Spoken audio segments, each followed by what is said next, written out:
Delhi NCR में पिछले 4 दिनों से घने कोहरे की चादर से पूरा शहर लिपटा हुआ है। हालांकि आज तस्वीर साफ हुई। पहाड़ों पर भारी बर्फबारी के कारण गाजियाबाद में तस्वीर साफ दिखी, लेकिन ठंड का प्रकोप अभी भी वही है। बर्फबारी के कारण गाजियाबाद में शीतलहर ने दस्तक दे दी है।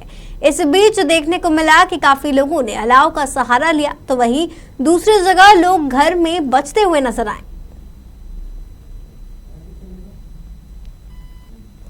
दिल्ली एनसीआर में पिछले 4 दिनों से घने कोहरे की चादर से पूरा शहर लिपटा हुआ नजर आया। हालांकि आज तस्वीर साफ हुई। पहाड़ों पर भारी बर्फबारी के कारण गाजियाबाद में तस्वीर साफ दिखी, लेकिन ठंड का प्रकोप अभी भी वही है। बर्फबारी के कारण गाजियाबाद में शीतलहर ने दस्तक दे दी। इस बीच देखने को मिला कि काफी लोगों ने अलाव का सहारा भी लिया, तो वहीं दूसरी जगह लोग घरों में बचते हुए नजर आए। इस खबर पर अधिक जानकारी के लिए हमारे साथ फोन लाइन पर अजीत रावत जुड़ गए हैं। जी अजीत जी, इस वक्त घने कोहरे की चादर से पूरा दिल्ली एनसीआर लिपटा हुआ है, क्या है पूरा मामला? जी देखिए, बिल्कुल साक्षी, मैं आपको बताना चाहूंगा कि यहाँ इस वक्त दिल्ली एनसीआर के अंदर ठंड की जो शीतलहर है उसने अब दस्तक दे दी है। आपको बता दें कि पहाड़ी इलाकों पर ज्यादा बर्फबारी के कारण दिल्ली एनसीआर में ठंड का प्रकोप जो है वो दिन ब दिन बढ़ता जा रहा है। पिछले कुछ दिनों से यहाँ दिल्ली एनसीआर में आपको बात करें गाजियाबाद की, तो यहाँ पर जो धुंध की जो चादर है, हालांकि सुबह के वक्त तो धुंध की चादर जो है वो पूरे दिल्ली एनसीआर समेत गाजियाबाद में भी फैली हुई थी। उसके बाद धीरे धीरे जिस तरीके से सूर्य का जो प्रकाश है वो आता गया, उस तरीके से वो साफ होता गया। हालांकि बात करें कि शीतलहर की, बर्फबारी के कारण शीतलहर का जो प्रकोप है अब वो दिल्ली एनसीआर में दस्तक दे चुका है, जिसकी वजह से गाजियाबाद प्रशासन ने भी कल देर शाम के समय जो है वो गाजियाबाद प्रशासन ने 2 दिन का अवकाश जो है वो भी घोषित किया है। जिसके बाद भी स्कूल संचालक जो है वो बच्चों को स्कूल खोल रहे हैं और स्कूल में बच्चे भी जा रहे हैं। हालांकि इस शीतलहर का कहर जो है वो छोटे बच्चे से लेकर बड़े तक को भुगतना पड़ रहा है और पूरे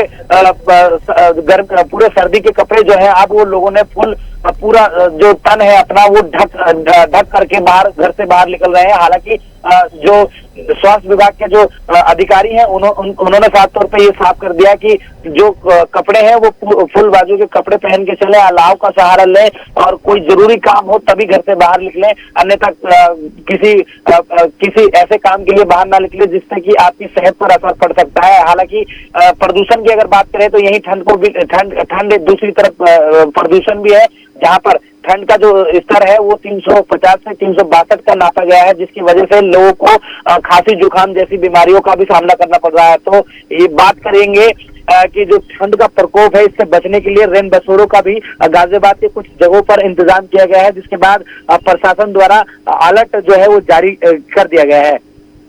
जी, जैसा कि आपने बताया कि शीतलहर को देखते हुए प्रशासन ने 2 दिन का अवकाश घोषित किया है, तो क्या बच्चों की छुट्टियां कर दी गई हैं, स्कूलों की छुट्टियां कर दी गई हैं या उनके टाइमिंग में कोई बदलाव किया गया है? देखिए, बिल्कुल आपको बता दूं कि कल के छुट्टी के निर्देश के बाद उससे पहले ही 1 दिन पहले ही इसकी घोषणा हो गई थी प्रशासन द्वारा कि 10 बजे से कक्षा 1 से लेकर के कक्षा 10वीं तक के जो छात्र हैं उनकी छुट्टी का अवकाश भी अभी कल देर शाम को किया गया था। इससे पहले भी जो स्कूल का समय है, टाइमिंग है, उसको बदल दिया गया था, जिसके बाद 10 बजे से लेकर के 3 बजे तक का जो समय है वो समय निर्धारित किया गया था, जिससे बच्चों को ठंड ना लग सके। हालांकि शीतलहर का कहर बढ़ते के साथ जिस तरीके से देखा गया उसी तरीके से प्रशासन द्वारा भी ये निर्देश दिए गए कि 2 दिन की छुट्टी का जो अवकाश है वो घोषित किया गया। जी अजीत जी, आपने जैसा कि बताया कि 2 दिन का अवकाश प्रशासन ने घोषित किया है, तो इसके साथ और कुछ क्या प्रशासन ने किया है ताकि लोगों को ठंड से राहत मिले?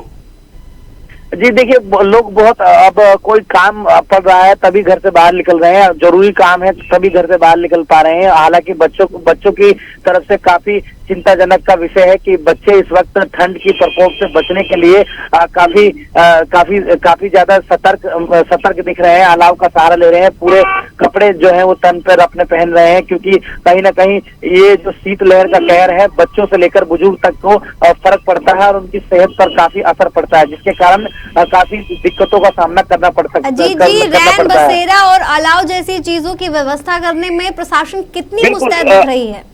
बिल्कुल, आपको बता दूं कि जो सड़क पे सोने वाले जो नागरिक हैं, जो लोग हैं जो सड़क पर सोने के लिए मजबूर होते हैं, उनके लिए भी गाजियाबाद प्रशासन द्वारा गाजियाबाद के 8 जगहों पर ये चिन्हित किए गए हैं, जहां पर रेन बसेरों का इंतजाम किया गया है। रेन बसेरे के अंदर सीट, कंबल की सभी चीजों की जो सुविधा है, अलाव का भी वहां पर सुविधा है, जो कि अलाव का और खाने पीने से चीज को लेकर चीज की व्यवस्था जो है वहां पर रखी गई है। और जो सड़क पर सोने वाले लोग हैं उनका इंतजाम वहां पर कहीं ना कहीं उससे कहीं ना कहीं उनको मदद मिल पाएगा। उनकी प्रशासन द्वारा जो ये व्यवस्था है उससे कहीं ना कहीं राहत मिल पाएगी। शुक्रिया अजीत जी आपका हमारे साथ जुड़ने के लिए और ये जानकारी साझा करने के लिए।